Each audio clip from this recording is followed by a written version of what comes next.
Welcome to the Unitarian Universalist Church of Utica. I'm Barbara Freeman, Clerk of the Board of Trustees. Whether you are visiting for the first time or have been a member for many years, you are welcome here. Whatever faiths you have known, if any, you are welcome here.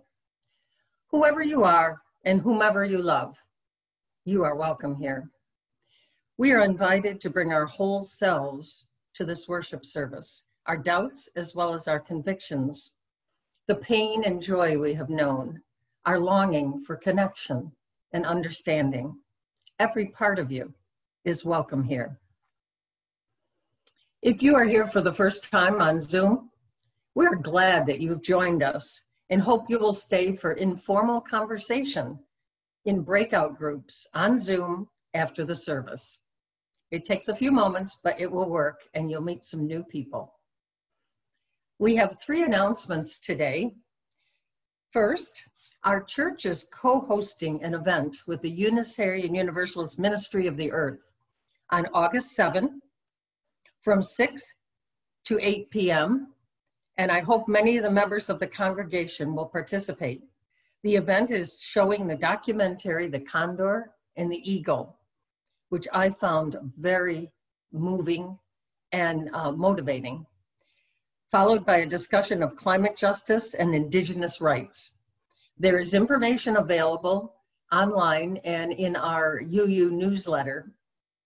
If you would like to find it, I'm sure you could Google The Condor and the Eagle. The Climate Justice Social Action Committee made a donation of $100 to co-host. So people registering from our congregation, family and friends, are welcome to make another donation, but it's certainly not required. Second, I've been offering a book club and only one person signed up so far, so I want to encourage you. It's a Zoom book club and we can be flexible about when we meet. But the book, Active Hope, by Joanna Macy and Chris Johnstone, changed the way I operate about climate justice and actually my life. I think it's a remarkable book that can move us forward personally and as a climate movement. So I hope you'll sign up. You can email me, look in the newsletter for the link. Last, we're hoping that you'll sign up for the August small groups that are on Zoom. You get to pick the day and time of the group that you meet with. The link is in the chat right now. You can click that if you want. Thank you. Let us open our hearts and minds to the experience of community and the wisdom of love.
Reverend Aaron Dykahali, the minister of this church.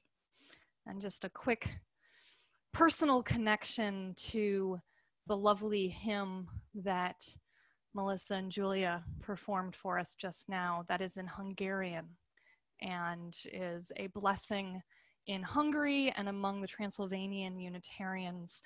And actually there's a hand-embroidered version of those Hungarian lyrics in my office at the church. So whenever we're back, you can see that piece. Our call to worship this morning is by Katie Kendarian Morris. Here we have come into this sacred space, quieter now with our readiness, hushed voices, hoping, trusting for so many things, for connection, for communion, for inspiration, for information, for healing, for wholeness, for words, for music, for celebration and consolation. Here we have come into this space, bringing all of who we are. Let us be willing, however we are changed. Please join in singing our first hymn, When Our Heart is in a Holy Place.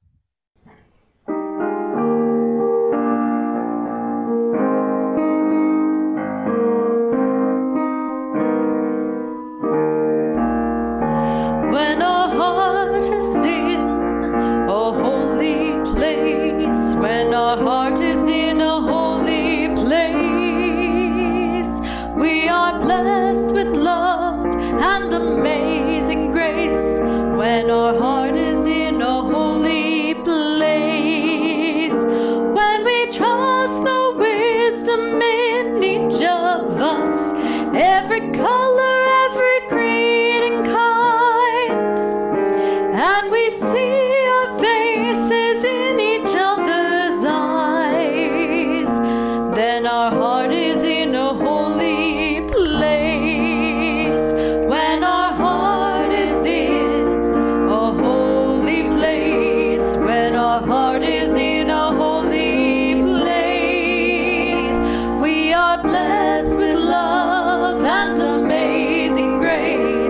When our heart is in a holy place, when we tell our story from deep inside, and we listen with a loving mind, and we hear our voices in each other's words, then our heart is in a holy place. When our heart is in a holy place, when our heart is in a holy place, we are blessed with love and amazing grace.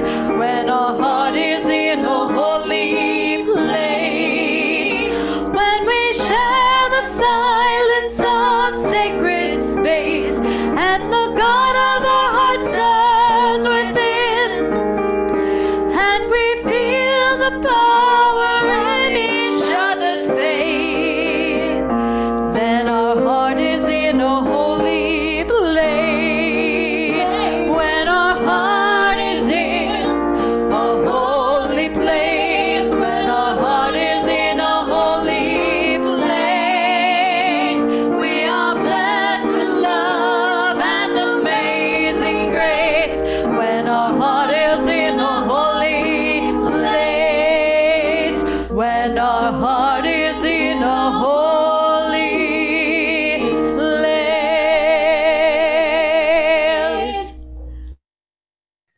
We kindle a flame we trust will lead us forward as we travel in the unknown lands. I lit the wrong thing earlier this morning. Our chalice is lit. In unknown lands where the question, shall I ever get there, resounds, a clear, pure note in every silence.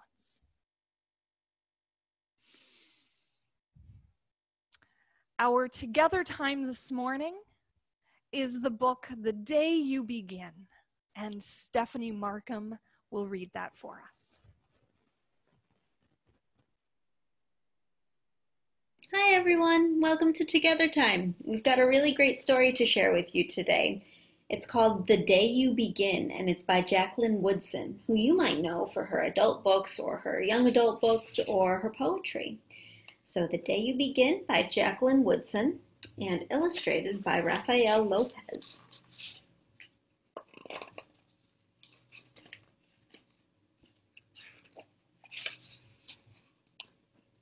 There will be times when you walk into a room and no one there is quite like you. Maybe it will be your skin or your clothes or the curl of your hair.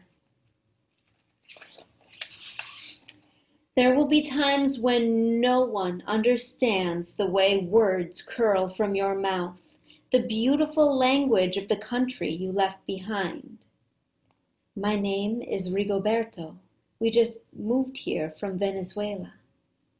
And because they don't understand, the classroom will fill with laughter until the teacher quiets everyone.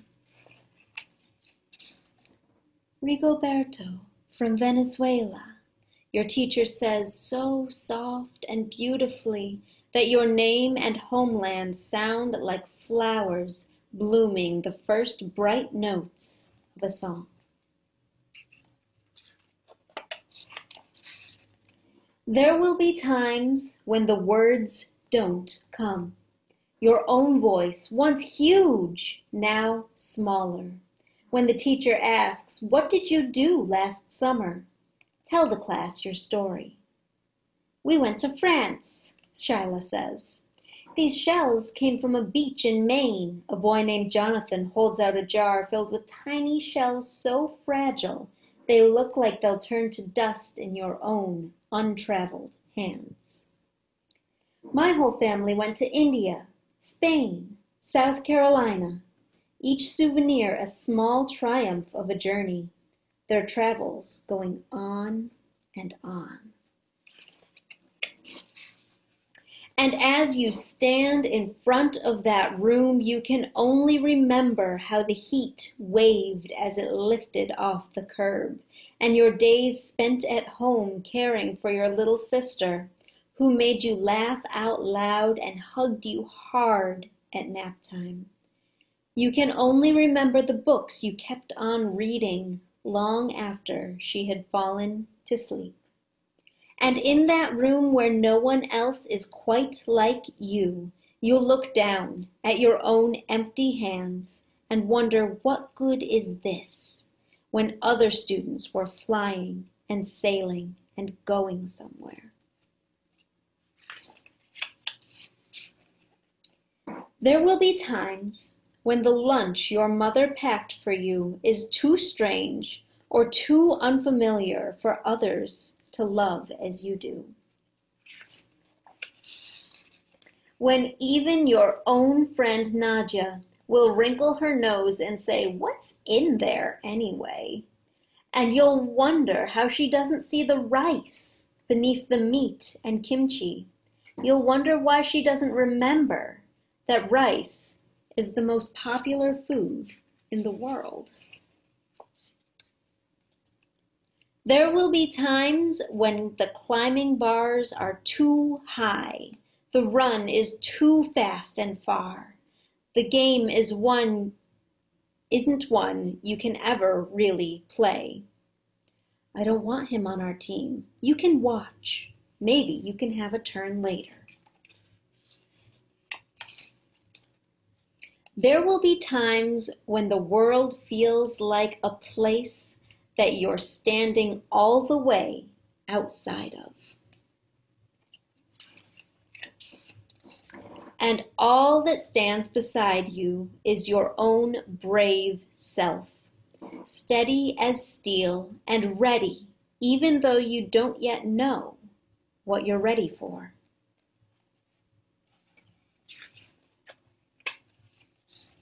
There will be times when you walk into a room and no one there is quite like you until the day you begin to share your stories. My name is Angelina, and I spent my whole summer with my little sister. You tell the class, your voice stronger than it was a minute ago, reading books and telling stories, and even though we were right on our block, it was like we got to go everywhere.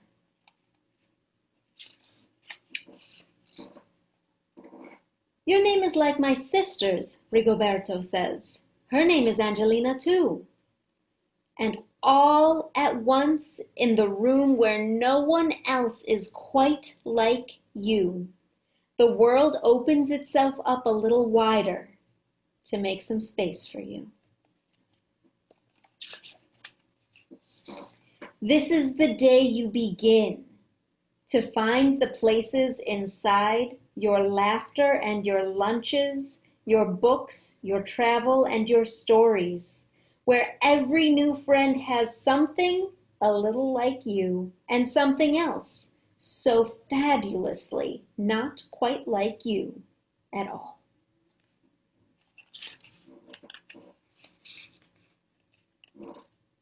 Yeah, and that's the end. So that was The Day You Begin by Jacqueline Woodson with beautiful illustrations by Rafael Lopez. And I hope that today or someday soon is the day that you begin. Let's take this journey together. Until next time, I'll see you later. Bye-bye. Thank you, Stephanie. The purpose of the church is to encourage all who gather there to grow more generous in spirit and in action.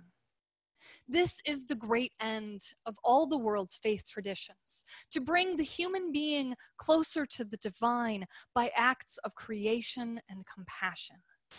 The offering allows us to exercise that all-important generosity of spirit, an offering that will support this self-supporting church and its many ministries. The gifts of the congregation will be most gratefully received.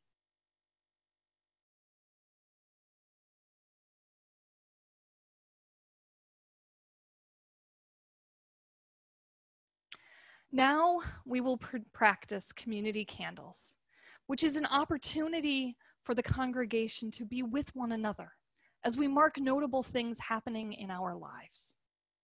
If you would like to light a candle where you are, please do so, and in frame if you would like.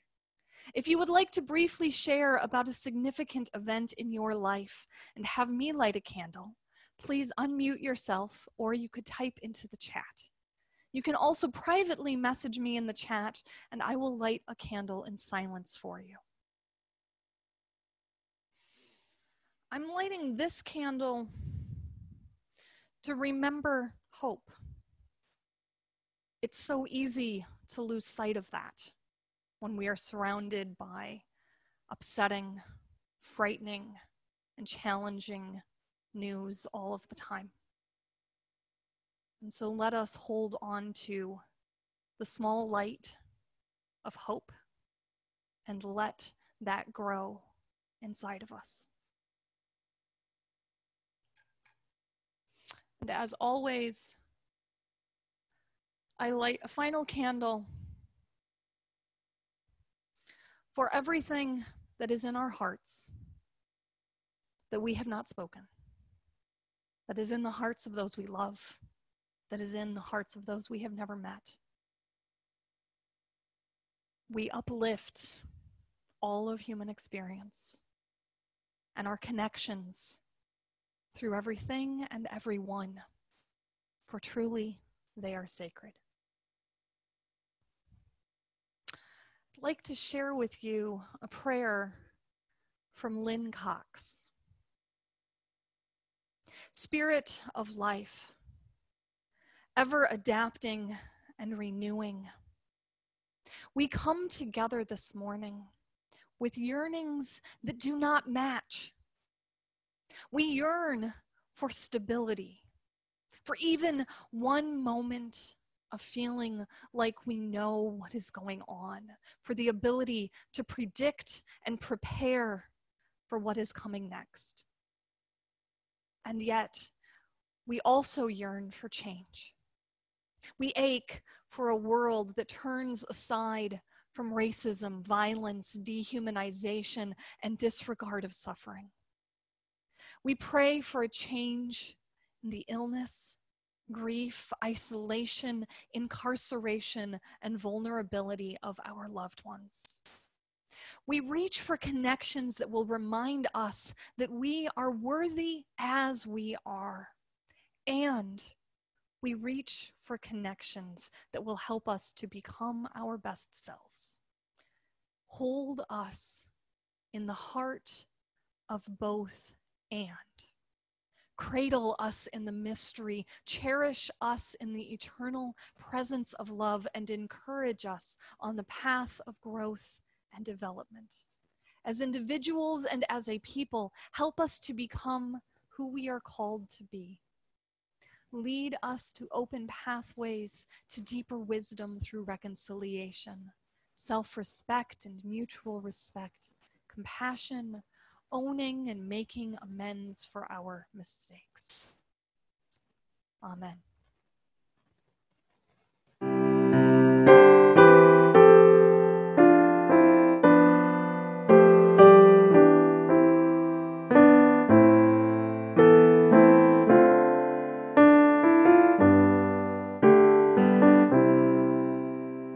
Spirit of life, come unto me. Sing in my heart all the stirrings of compassion. Blow in the wind, rise in the sea, move in the hand, giving life the shape of justice. Roots hold me close, wings set me free.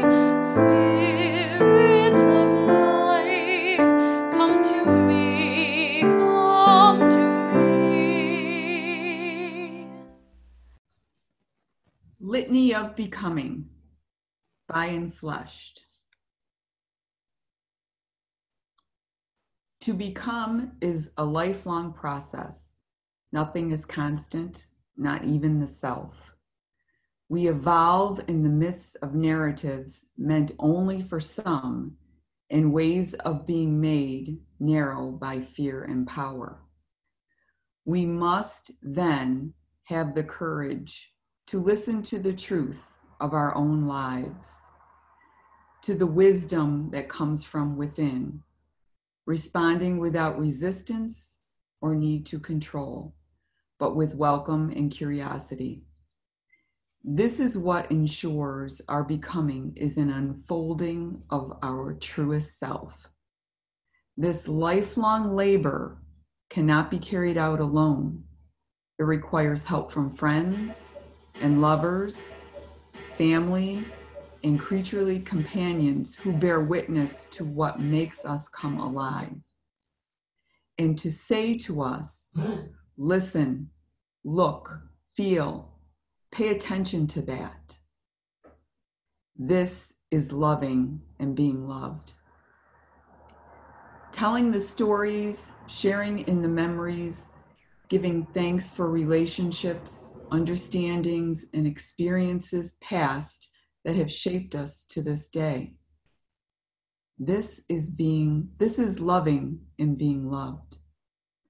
Celebrating new beginnings that excite, holding risks together, leaning into unknowns with the promises of support and companionship.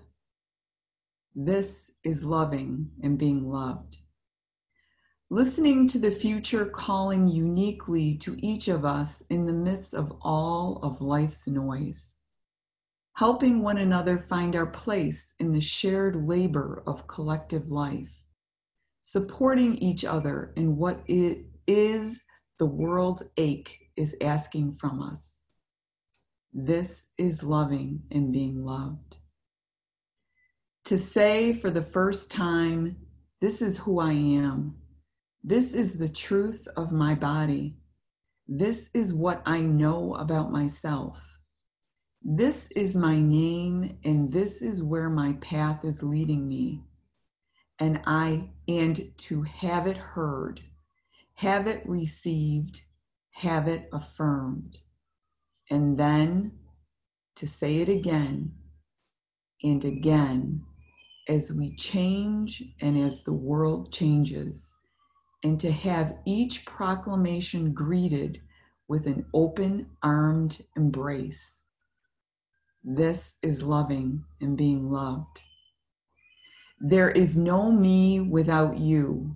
We shape one another.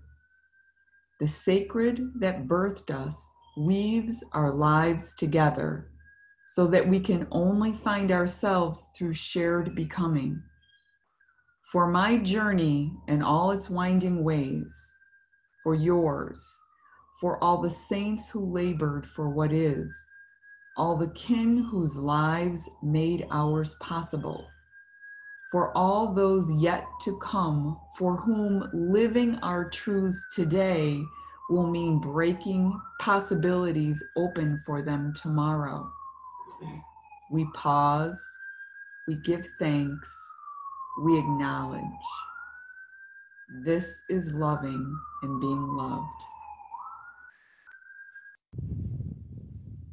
In ceramics class, I loved sitting at the pottery wheel, kicking it with my bare feet. I loved the feel of the clay in my fingers after dipping them in water, pressing them against the lump of clay. It felt slippery, malleable, and I would shift my weight over my arms, holding them still against the irregular pile of clay before me, encouraging it to become round, solid, and perfectly at the center of the wheel. I could feel the lump shift beneath my fingers, the bumpiness smooth, the very shape and nature of the clay adjusting in my hands. The irregular, bumpy clay transformed into a regular, smooth, round lump of clay. It was centered. The next step in throwing a pot is to place your fingers perfectly at the middle of the centered clay and press down, creating an opening from which to pull up the sides, space in the middle. The void that the Tao Te Ching states makes the pot useful. To become a pot, the clay must be centered and open. Of course, I was never able to open a pot perfectly on center, and I could never pull up sides that didn't wobble and bend as they spun on the wheel. An entire semester of ceramics in high school, and the only thing I could do was make that irregular lump of clay into a perfectly centered lump of clay. But that's not the point of my telling you this story. The point is that I was engaging in a practice of transformation. While my classmates transformed lumps of clay into pots that would even survive being fired in the kiln, I was engaging in a practice of slowly transforming myself through working the clay every day. The focus of connecting with the clay in my hands, the rhythmic kicking of the wheel, the ritual of getting the clay from the bin, placing it, working it, and letting it slide back into the water from which it might be worked again. My time in the ceramic studio was sacred time. my spiritual practice, I'd somehow learned to center myself as I centered the clay. There was transformation, less of the clay and more of my soul, as I adjusted to being bad at something I wanted to do well so much and couldn't. Centering the clay over and over again, never able to make something I felt able to keep, I practiced growing my soul. A. Powell Davies, the renowned Unitarian minister of All Souls Church in Washington, D.C., until his death in 1957, once said, "Life is the chance to grow a soul." Isn't that why we are here? Part of a religious community? To grow our souls? Well, at least I hope that this is why we're here. To grow our souls. To help our sense of connection, of understanding, of living, to continually grow. To become centered. To open from that center and to push outward, pull upward, expand, transform. Unlike the clay pot, our transformation is to be lifelong, always becoming, never finished, never fired to become hard and brittle. Our goal is to keep the wheel spinning, to keep the clay wet and supple, and to always keep pulling. Keep making more space in the middle for our souls and all that we are to grow and transform. We practice centering and making space that we might notice that we are transforming. We practice listening for the wisdom that comes from within. We seek in our hearts to nurture our welcome and curiosity. We pull back on corners to unfold our truest self. We open our hearts to one another, helping each other discover what makes us come alive. So we can bring out transformation in one another. That place of centering ourself helps us to center our community, to come together, centered around our purpose and our mission. And as we are working on our own souls, as we transform ourselves, we can allow our very church community to transform. Because our community is us, and the deeper we grow, the more we transform our spirits, for each person in our community to become ever more loving, ever more inclusive, ever more grounded in who we are and who we can be to one another. The more that will come through in our spiritual community, and it already has. This is something for us to nourish and continue. This is the spirit of building beloved community. A community that is truly welcoming and inclusive to the point that it says, "You are here. Welcome. We are going to change to make a place for you because you matter." Because we know through our own inner work that each of us are better because of one another.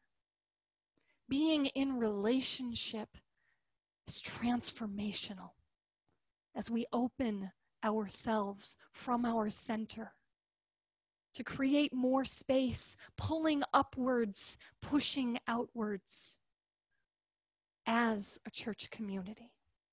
Because really, we are about transformation, becoming something different with care. This is why we engage in spiritual work, belonging, practice. We open up the space inside of ourselves from our center that makes that room for the transformation, that can hold something that is ever changing and yet always centered. Too often, we have a tendency to assume, and I think it's the popularization of spiritual practice in our society based within American individualism. But we come to believe that solitary spiritual practice and reflection is an end of itself. Through my practice, I feel more at ease, more connected, capable of keeping my center in my day-to-day life. That is what society tells us that spiritual practice is about. And that is important. And it is only the starting place. To bring our opened hearts into this community, to bring the love we share and grow into the wider community in efforts for justice. Unitarian Universalist Alida de Coster writes, spiritual discipline has been considered navel gazing, but all the great traditions proclaim the link between the inner life and the outer life. And I will say, we have felt, most of us at some point, the feeling that tells us that we are part of the interdependent web of all existence. There is no me without you. Because we know this, because we are centering and opening ourselves for the experience of change, of transformation, our souls pull us out beyond our congregation to transform the world with our love. This is loving and being loved. This is practicing our faith that recognizes not only that each person possesses inherent worth and dignity, but also that our well-being is caught up in everyone's well-being. As long as our siblings continue to suffer from oppression, our faith calls us to transform the world. As long as human actions threaten our environment, our faith calls us to transform the world. As long as human greed divides us, our faith calls us to transform the world. Everything we learn about ourselves in personal spiritual practices, everything we learn about being a community that listens, includes, encourages, and love, all of our attention, mindfulness, caring, centering, and opening is leading us into larger action. Unitarian Universalists are people of transformation. Our history is filled with questioning the way that things have been. We have ever been called not only to increase our sense of love within our own lives and religious community, but for that love to expand to all people, improving the well-being of all. I hope that you're understanding that our call to publicly work for justice is not a secular one. It is not separate from the religious and spiritual nature of our congregation. We are living out our faith in transformation, extending our spiritual and religious understandings even farther because it is how they pull us forward. We cannot do justice work without our spiritual grounding. without being centered, without opening ourselves up to the internal change and to change within our congregation.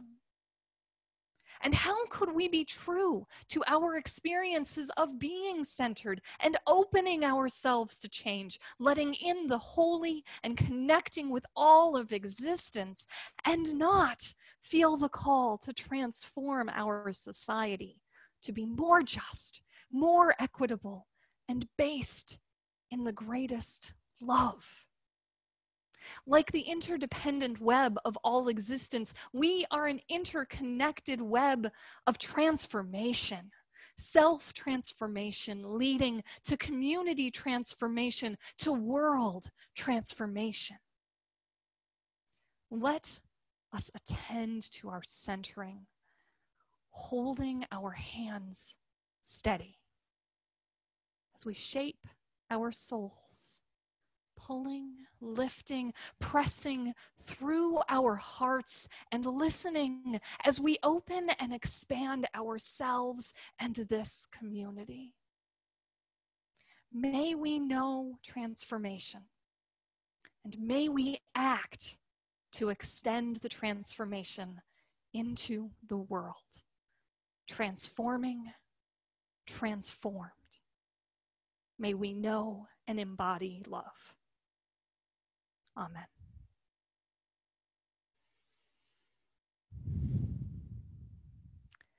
Please join in singing our closing hymn, Answering the Call of Love.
Please join me in saying the words to extinguish our chalice. We extinguish this flame, but not the light of truth, the warmth of community, or the fire of commitment. These we carry in our hearts until we meet again. I send you out now to share yourself with the world. May its promise and complexity set your mind ablaze. May you hold fast to what your life has taught you.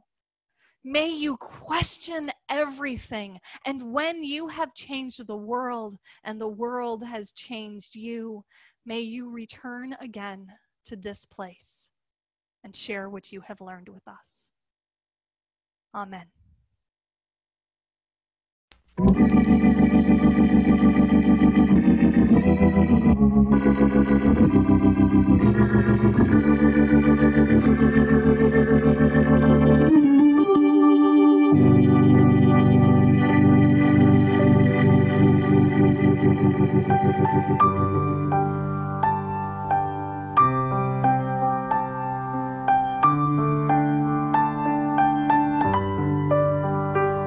What a time to be alive. What a time to be alive. The revolution has come. What a time to be alive. What a time to be alive. When we stand up, we already won. What a time to be alive. What a time to be alive.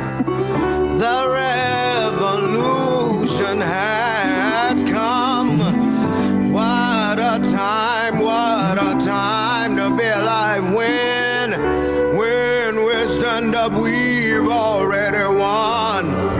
People all over the world are standing up, saying we ain't gonna take it no more. Speak truth to power, a change gonna come. This we know for sure. What a time to be alive. What a time to be alive. The revolution